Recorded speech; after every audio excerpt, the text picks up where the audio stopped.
Hello and welcome. It is so great to have you here with us today. Get comfortable, maybe grab a cup of tea or coffee and just relax. Welcome to today's deep dive. Our mission today is a really fun one, and it is something almost everyone struggles with at some point. We are going to help you sound much more natural in everyday English conversations. Yes, we are so happy you are listening. Today is all about everyday English. The kind of English you hear on the street, in cafes, and between friends. It is not the English you find in grammar tests. Right. I hear this problem all the time. It is a huge frustration for people learning English. You study for years, you read the books, you learn all the rules, and when you finally speak to someone, you use perfectly correct grammar, but you sound like a textbook. You do Exactly. not sound like a real person talking. It just feels very stiff. It is very common. When you study from a book, everything is perfect. Every sentence is complete. There are no mistakes. But native speakers do not talk like books. Real humans are a little messy when they speak. We actually rely heavily on tiny, seemingly insignificant phrases. We use little words to fill the silence, short phrases to connect our ideas, and quick reactions to show we are listening. And these tiny words make the conversation flow smoothly. They take away that stiffness. So today is going to be a mix. Think of it as a mini English lesson blended with a natural conversation. We are going to explore the specific tricks native speakers use every day. Sounds like a great plan. By the end of this deep dive, you will have some simple tools to make your English sound warm, friendly, and completely natural. And really, it is about making you feel more comfortable when you talk to people. A lot of that comfort comes from knowing what to do when things do not go perfectly. So let's start with that exact problem. What happens when my brain freezes? When I need a second to think of the right word, how do I avoid that awful, awkward silence? That is where filler words come in. A filler word is a small word or a short phrase that does not really change the main meaning of your sentence. Instead, we use them to buy time. To buy time. I really like that phrase. Yes, you are buying a few extra seconds for your brain. Imagine you are talking and you suddenly forget a word. If you just stop talking and stare at the other person, it feels uncomfortable. Yeah, the silence feels very heavy. Native speakers hate that silence. Mm. So instead of stopping, we use a filler word. It keeps a sound coming out of your mouth while your brain works. I really wish I knew that a few years ago. I remember when I first started having real conversations in a new language, I was at a cafe and I was trying to order a special kind of cake. Halfway through my sentence, I just forgot the word for strawberry. And I just stopped. Oh, no. I stood there, staring at the cashier in complete silence for what felt like 10 minutes. It was probably only 3 seconds. It probably was, but it was so awkward. We have all been there. It is a terrible feeling. But if you have a filler word ready, you do not have to freeze. You can just keep the rhythm going. One of the most common ones we use is the phrase, you know. I hear, everywhere. People say it all the time. They really do. We use it to soften a statement so it does not sound too hard or strict. And of course, it keeps you talking. For example, listen to the rhythm of this sentence. I was really tired yesterday, after work. I hear the difference. Without it, I would just say I was really tired yesterday after work. Right. That sounds fine. It is correct. But adding, makes it feel like we are sharing a feeling, like you are asking me to agree with you. Spot on. It connects you with the listener. It is a gentle way of saying, do you understand this feeling? It makes the other person feel included in your story.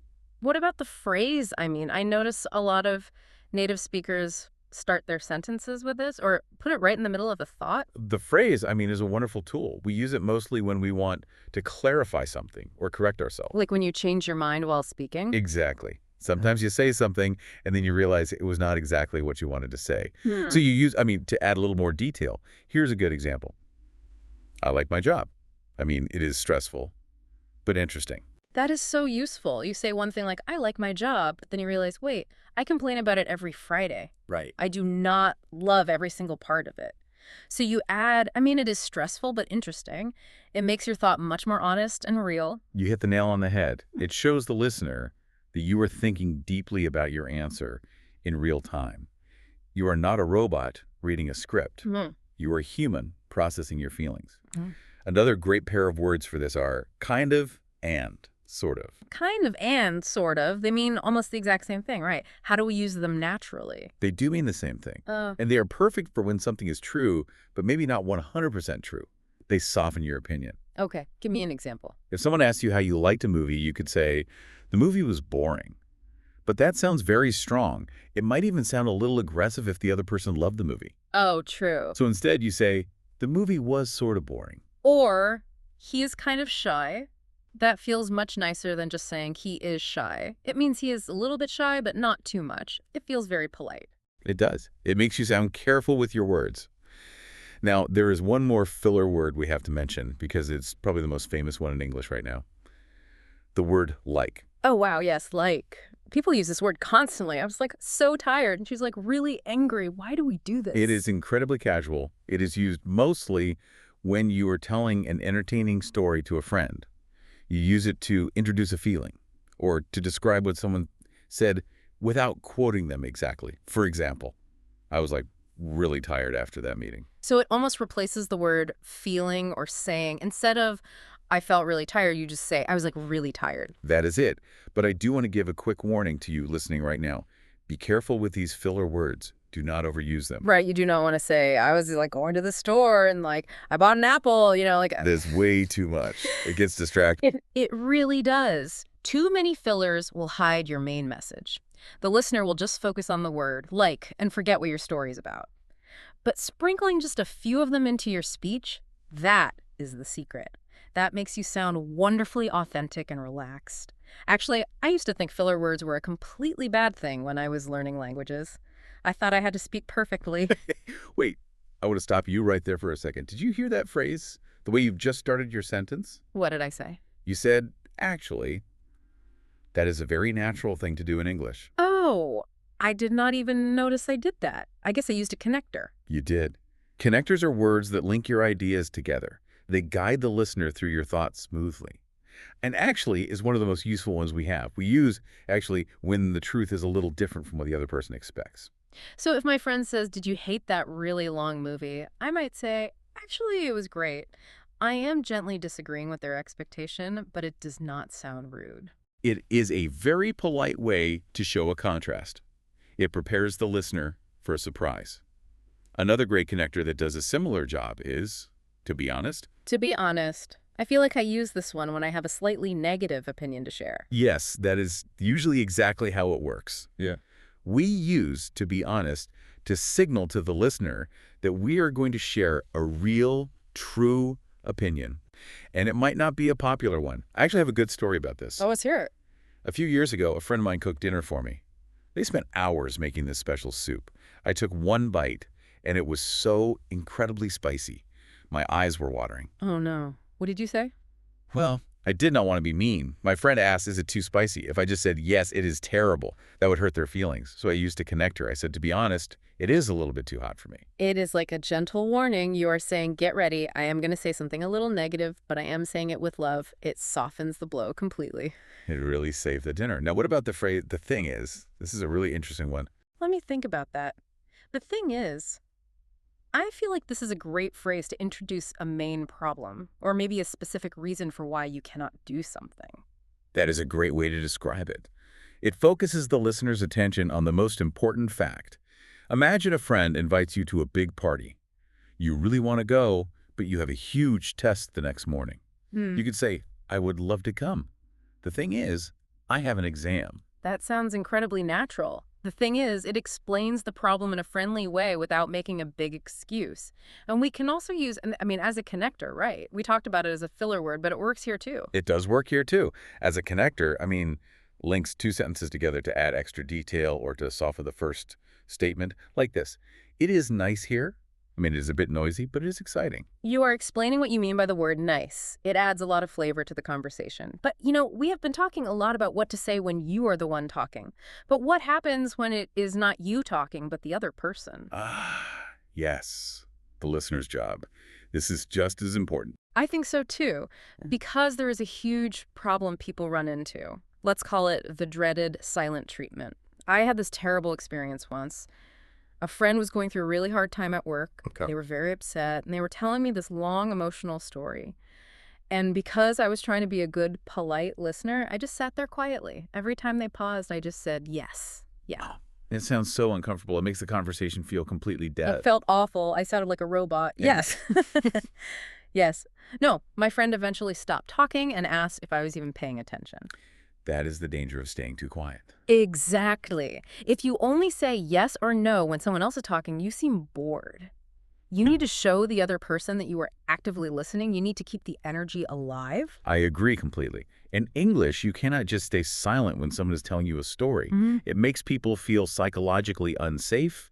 They think you are judging them or that you do not care. You need to give them small verbal nods. Verbal nods. I like that. It is like nodding your head, but with words. Yes.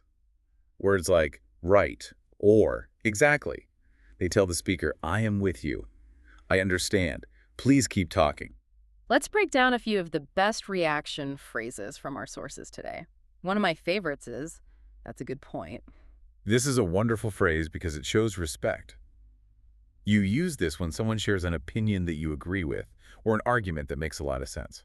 Can you give an example of when to use it? Sure. Imagine a friend is complaining about having a lot of stress at their office. They say, we just do not have enough staff to finish the project on time. A perfect supportive response is, I see. That's a good point. I see. That is another really good one. It is so simple. It just means I understand your situation. It shows a lot of empathy. But what if they are explaining something a bit more complicated, something technical maybe? Then you can say, I get it. It means the exact same thing as I understand, but it sounds much more casual, friendly, and warm. What if someone shares a brand new idea with you? Like a new way to look at a problem that you never considered before? That is the perfect time to use a slightly longer phrase. You can say, interesting.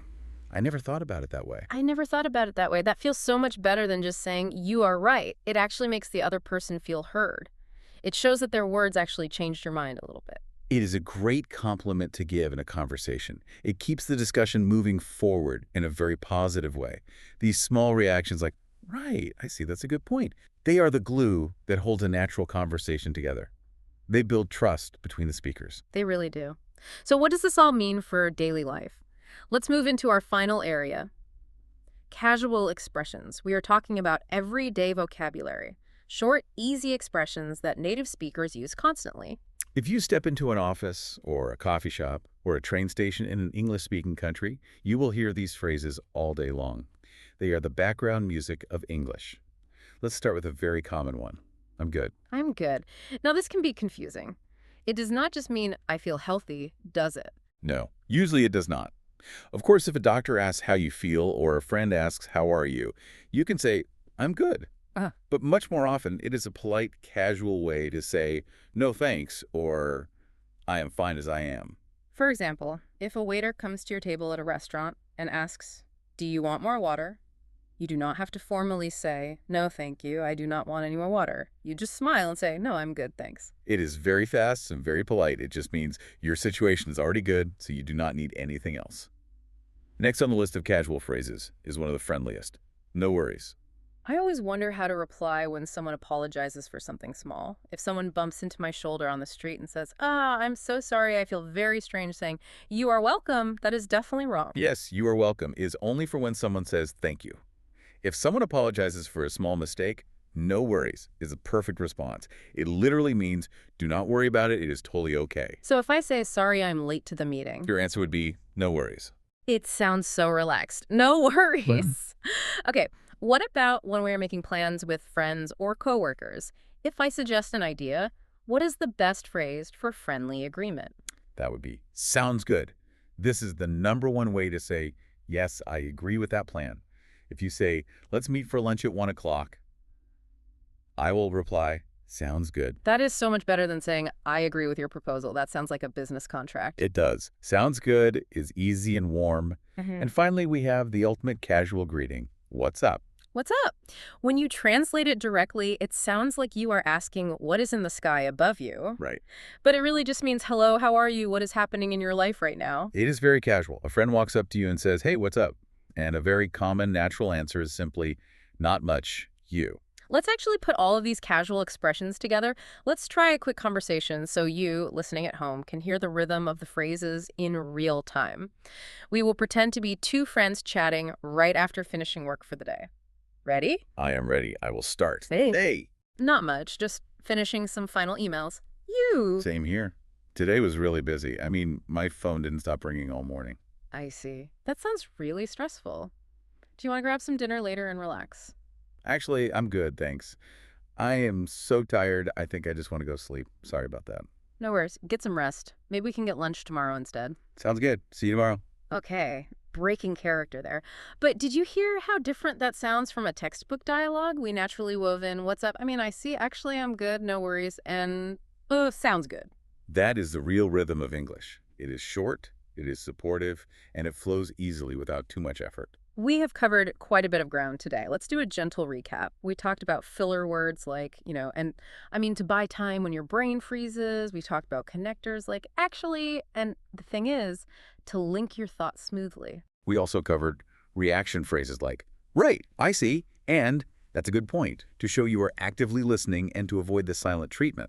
And of course, casual expressions like, I'm good, and no worries, for daily interactions. The power of these small phrases is amazing. They really do transform your English from textbook rigid to totally natural and human.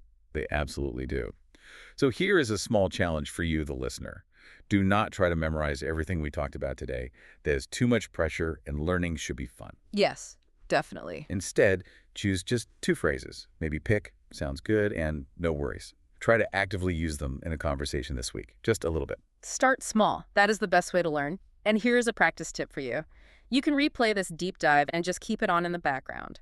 While you are cooking dinner or going for a walk or cleaning up, it is a comfortable, low-pressure way to absorb the natural rhythm of the language. Let your brain just get used to the sound of it. Listening is always the best practice. And before we go today, I want to give you something fun to explore on your own. We often think that sounding perfect with zero grammar mistakes is the ultimate goal of learning a language.